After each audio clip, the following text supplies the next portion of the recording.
Hallelujah, hallelujah, hallelujah. येशूला धन्यवाद. येशूची स्तुती हो, येशूची महिमा हो, येशूची आराधना हो.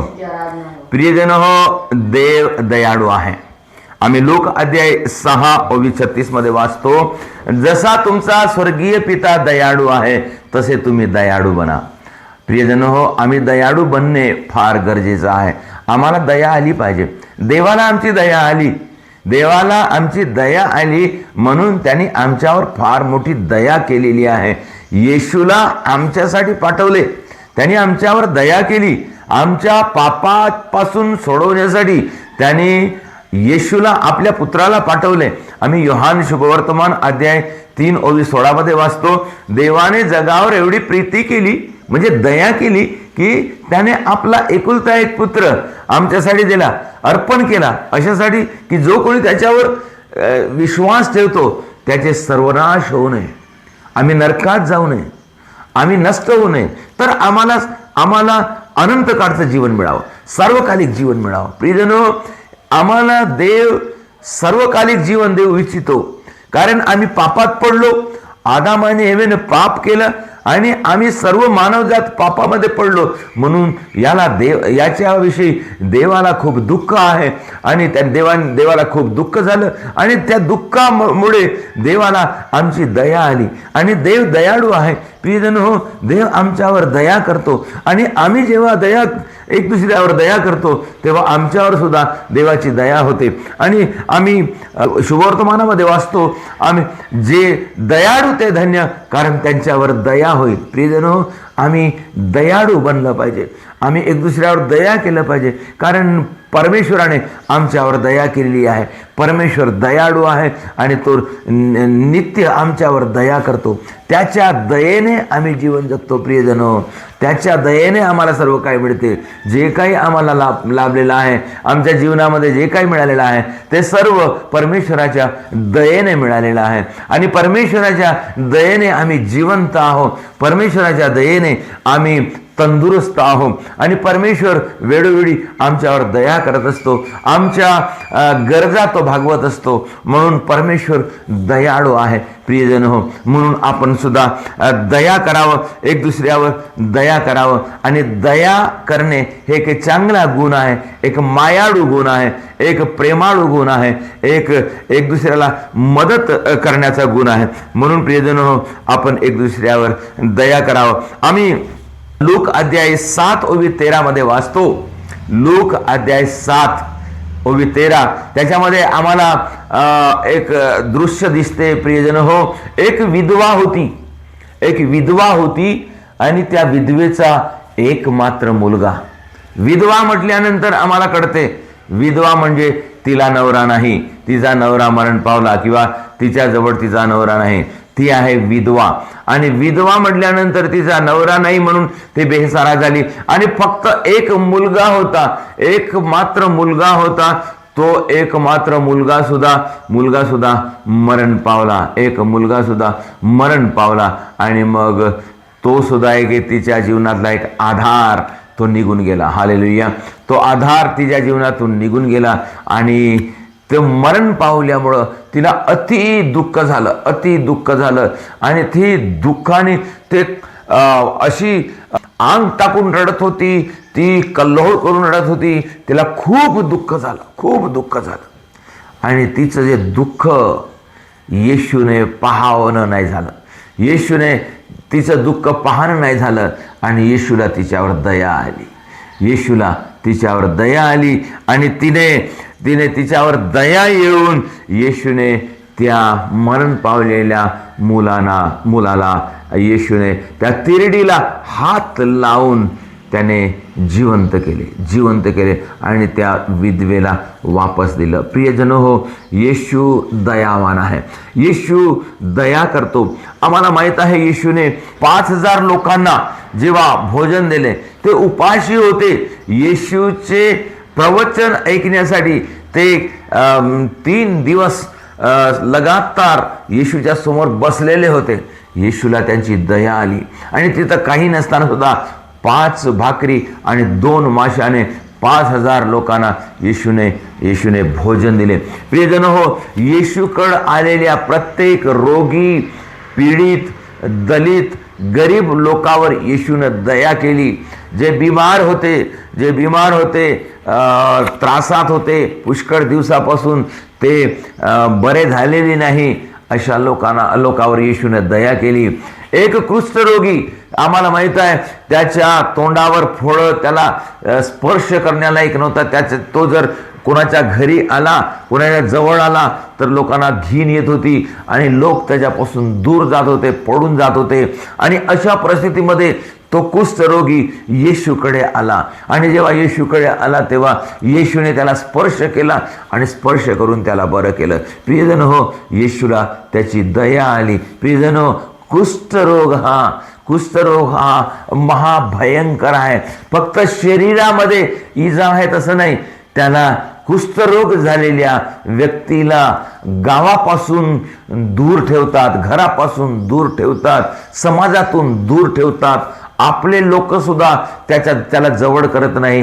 प्रिय बंधू आणि भगिनीनो, सर्वात मोठं दुःख माणसाचं काय आहे? माणूस जेव्हा माणसाला दूर म्हणतो, ते कोणत्याही कारणास्तव असो, बिमारीमुळे असो किंवा त्याच्या वाईट सवयीमुळे असो किंवा त्याच्या पापी स्वभावामुळे असो, कोणत्याही स्वभावामुळे असो, त्याला जेव्हा आपण माणसापासून त्याला जेव्हा दूर करतो तेव्हा त्याला खूप दुःख होते. प्रियजन हो, आणि अशा लोकांना येशूने जवळ केलेले आहे. ज्या लोकांना कोणी समाजातून काढलेले आहे, त्याला दूर केलेला आहे, अशा लोकांना येशूने जवळ केलेले आहे. प्रियजन हो, आणि म्हणून आपण सुद्धा अशा टाकलेल्या लोकांवर आपण दया करावं. प्रियजन हो, आम्ही म्हाताऱ्या माणसाला किंवा बिमार माणसाला आम्ही असं समजतो की आता याचं झालेलं आहे, आता त्याचं वय झालं, आता काय जगणार, आणि म्हणून आम्ही त्याला दूर करतो, कधी कधी दूर ठेवतो, त्याला आमच्या जवळ येऊ देत नाही, आजारी आहे म्हणून. हे प्रियजन हो, अशा लोकांना खरोखर आमच्या दयेची गरज आहे, आमच्या प्रेमाची गरज आहे आणि त्यांना आपण जवळ करण्याची गरज आहे. येशूने अशा लोकांना जवळ केले. प्रियजन हो, आम्ही मदर तेरेसाला पाहतो. मदर तेरेसाने अशा लोकांची सेवा केली, तिला अशा लोकांची दया आली. असे लोक जे दवाखान्याच्या बाहेर फेकलेले होते, जे आजारानं पीडित होते, त्यांच्या अंगावर फोड आलेले होते, त्यांच्या शरीरामध्ये शक्ती राहिली नाही, त्यांच्या अंगावरून दुर्गंध येत होता, अशा प्रकारचे पुष्कळ बिमार आजारी टाकून दिलेल्या लोकांना मदर तेरेसाने त्यांच्या जवळ जाऊन आपल्या हाताने तिनं उचललं, आपल्या हाताने त्यांना साफसूफ केलं, आपल्या जवळ घेतलेलं आणि मदर तेरेसा त्यांच्या सोबत राहू लागली. प्रियजन हो, हे आहे देवाची दया. देव दया करतो आणि म्हणून प्रियजन हो, आम्हाला अशा प्रकारे लोकांची दया आली पाहिजे. आणि दया आली तर आम्ही जर त्यांच्यावर दया केली तर देव आमच्यावर दया करतो. प्रियजनो, पुष्कळ लोक आश्रमामध्ये आहेत, पुष्कळ लोक दवाखान्यामध्ये आहेत, पुष्कळ लोक असे आहेत, त्यांना असं वाटते काही लोकांना की आमचा आता कोणीच नाही आहे, आम्हाला प्रेम करणारे कोणीच नाही आहे, आमच्यावर दया करणारे कोणीच नाही आहे. प्रियजनो, आम्ही त्यांच्यासाठी प्रेम बनून त्यांच्यावर दया करावं, त्यांच्या जवळ जावं, त्यांची सेवा करावं. प्रियजनो, एक फादर अशा रोगी लोकांची सेवा करत होता आश्रमामध्ये, आणि त्या सरकारी आश्रमामध्ये फादर रोज त्यांना अन्न घेऊन जात होता, त्यांची साफसूफ करत होता आणि त्यांना आंघोळ करायला मदत करत होता. अशा प्रकारे एक जण त्यांच्यासोबत जेव्हा फादर गेला, त्यांचा मित्र सुद्धा त्यांच्यासोबत गेला, तेव्हा हा फादर जे त्यांची सेवा करत आहे हे पाहिल्यानंतर, तिथे गेल्यानंतर ह्या माणसाला उलटी येणं सुरू झालं, उलटी, आणि तो तिथून पळून आला आणि पळून आल्यानंतर हा फादर वापस आल्यानंतर त्याला सांगत आहे, तू कशी त्यांची अशी सेवा करतेस, त्यांचे साफसूफ करणे, जेवण करून देणे, आंघोळ करून देणे, त्यांच्यासोबत बसणे, त्यांचं बिस्तर धुणे, तू कसा करते? मला तर एकदम उलटी आली तिथं गेल्याबरोबर, असं म्हणून त्याने म्हटलं प्रिय, हे सर्वांनाच आहे, तुला जसं वाटते तसं मलाही वाटते, परंतु फरक एवढाच आहे की मी देवाला समर्पित केलेलं आहे, की देवाला विचारलेलं आहे, देवाकडे प्रार्थना केली आहे, देवा मला अशा लोकांची सेवा करण्यासाठी शक्ती दे, सामर्थ्य दे. आणि म्हणून मी तसं देवाच्या सामर्थ्याने मी करू शकतो. आणि तेव्हापासून ह्या मित्राने सुद्धा अशी प्रार्थना सुरू केली की देवा मला सुद्धा असं सामर्थ्य दे, मला शक्ती दे, सहनशीलता दे, मला सहन करण्यासाठी शक्ती दे, की मी सुद्धा अशा गरीब लोकांची सेवा करावं. प्रिय बंधू भगिनींनो, दया ही आपल्या जीवनामध्ये आपोआप येत नाही. आपण देवाकडून मागून घेतलं पाहिजे, प्रार्थना करून दया. आम्हाला लोकांची दया आली पाहिजे, पीडितांची दया आली पाहिजे, बिमाराची दया आली पाहिजे, आम्हाला पापी लोकांची सुद्धा दया आली पाहिजे. आम्ही पापी लोक आहात, पुष्कळ लोक पापी म्हणून त्याला दूर ठेवतात. नाही, आपण त्याला दया करावं त्यांच्यावर, आणि त्याला क्षमा करावं, आणि त्यांच्यासाठी प्रार्थना करावं. आणि दया हे देवाचं दान आहे, आणि देवाच्या दयेने आपण एक दुसऱ्यावर दया करू शकतो. आणि आम्ही दया केलंच पाहिजे, गरीबावर दया केलं पाहिजे. पुष्कळ लोकांना खायला अन्न नाही, पुष्कळ लोकांना नेसायला कपडे नाही, पुष्कळ लोकांना घर नाही. अशा प्रकारच्या परिस्थितीमध्ये पुष्कळ लोक आहेत प्रियजनो, त्यांच्या घरामध्ये शांती नाही. आणि म्हणून जेव्हा अशा प्रकारचे ते जीवन जगत आहेत, त्यांना असं वाटते की आता आमचं कोणी नाही, आम्हाला कोणी मदत करणार नाही. मग असेच ते वाढत जातात, आणि मग त्यांना शिक्षण नाही, आणि मग चांगली सवय नाही, सर्व अनाथासारखे वाढतात, आणि त्यांच्यामध्ये शिस्त नाही, त्यांच्यामध्ये प्रेम नाही. तर अशा लोकांवर आम्ही दया करावं, अशा लोकांच्या जवळ जावं, अशा लोकांसोबत बसावं, अशा लोकांना आम्ही सोबत घ्यावं. प्रियजन हो, आम्हाला जे काही देवाने दिलेलं आहे त्याचा आपण लाभ घेऊन, त्याचा आपण वापर करून दुसऱ्याला सुद्धा त्याचा लाभ होऊ द्यावं. बिमार लोकांवर दया करावं. प्रियजन हो, बिमार लोक, पुष्कळ लोक बिमार आहेत, आजार आहेत. मला ह्या एरियामध्ये पुष्कळ लोक माहीत आहेत. काही लोक वाताने पडलेले आहेत, वात झाला, आणि वात झाल्यामुळं एक व्यक्ती वाताना आहे, आणि त्याची सेवा करण्यासाठी त्याची पत्नी त्याच्यासोबत सदैव आहे. एका कुटुंबामध्ये मी गेलो, ते दोन हमखास रडत होते, आणि ते म्हणत होते की देवानं आमच्यावर अशी परिस्थिती का आणली असेल.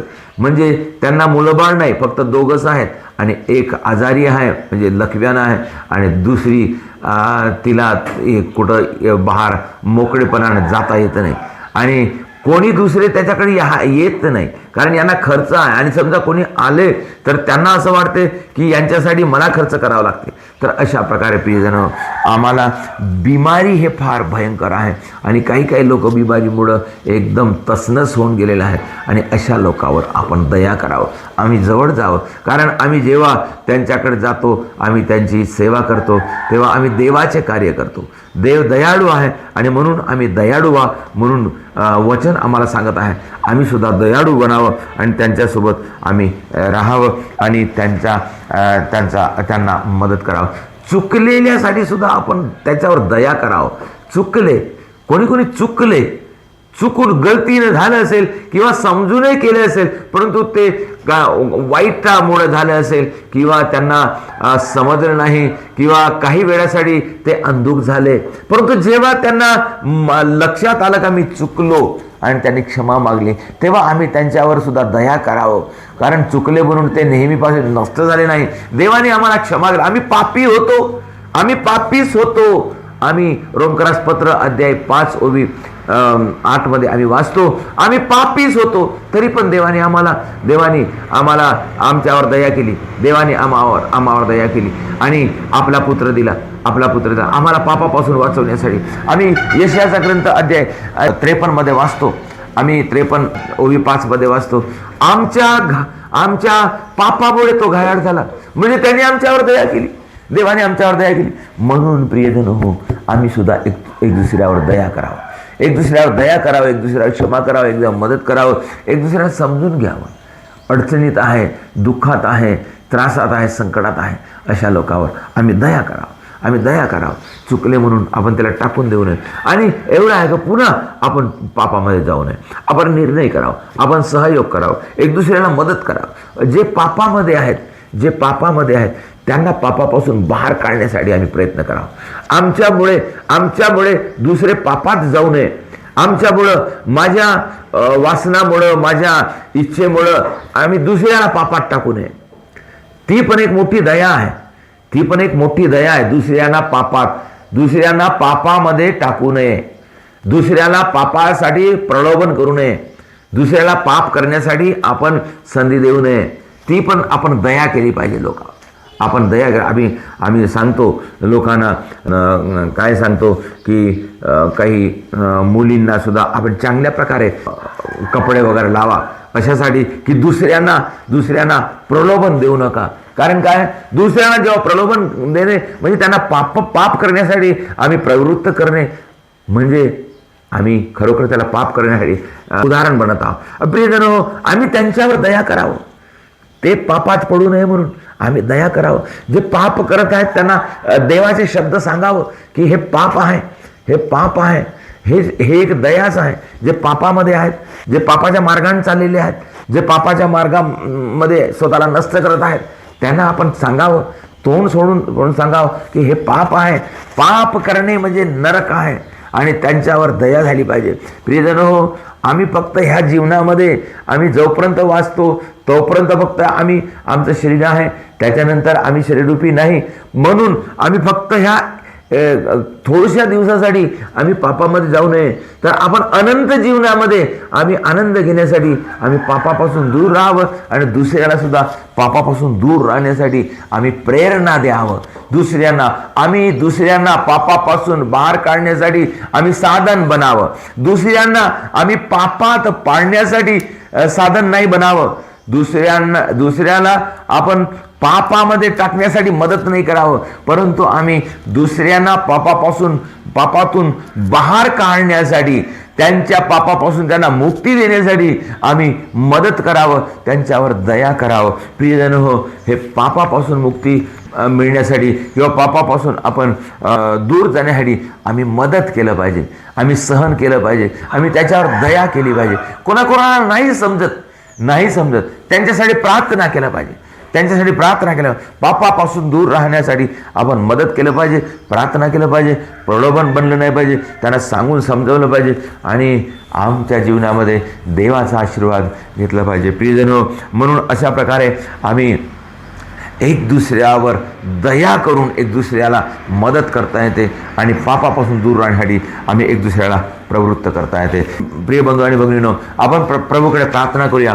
आपण दुसऱ्यांसाठी पापाचं कारण बनू नये, तर आपण दुसऱ्यासाठी एक दया करून त्यांना पापापासून वाचवण्यासाठी आम्ही मदत करावं, त्यांच्यावर आम्ही कृपा करावं, आणि त्यांना आम्ही प्रभूकडे वळवावं, असे प्रयत्न करण्यासाठी, अशी कृपा मिळण्यासाठी आपण प्रार्थना करूया।